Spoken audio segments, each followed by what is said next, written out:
For more on her legacy, I want to bring in historian and Reagan biographer Craig Shirley. He joins us via Skype from Alexandria, Virginia, just outside Washington. Thanks so much for being with us. And now, Nancy left her Hollywood career behind to be with Ronald Reagan. They were married for 52 years. What was your take on their relationship? I think their marriage was made White House history. They were utterly, completely devoted to each other. They were in love with each other. I think their marriage ranks with the Adams and the Washingtons as far as their utter, complete devotion to each other. In the 1960s, political aide Stu Spencer was going on a political trip with Reagan, and Nancy Reagan drove them to the train station in Los Angeles, and she got out and bade him goodbye, and the two of them were hugging and embracing and staring into each other's eyes as the businessmen came and went, and sky cabs came and went, and they were just completely oblivious to it. And Stu later told me, he said he'd never witnessed such unconditional love among a man and a wife for each other. They were just utterly, completely, and they were perfectly happy being alone together, riding horses or at the Camp David or, in canoes or at the ranch. And she was also known as President Reagan's protector, particularly after Ronald Reagan was shot by a would-be assassin. Would you describe her as tough in the way that she loved him? She was tough. She really came down, as you can imagine. She came down very hard on the Secret Service after the assassination attempt, and really insisted that they do a thorough review of their policies and beef up their strategy for protecting the president, which of course they did do. They felt horrible about it. They felt responsible for it. But don't forget too is that he was the first president since William Henry Harrison to beat the 20-year jinx.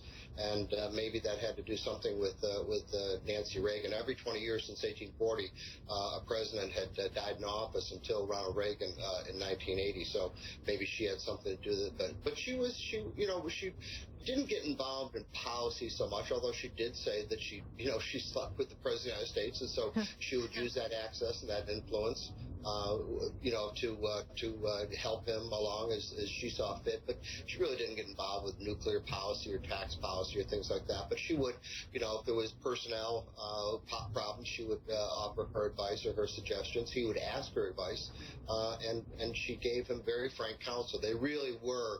He was a much better person, a much better candidate when she was with him. One aide said she was a great balm to him on the campaign trail.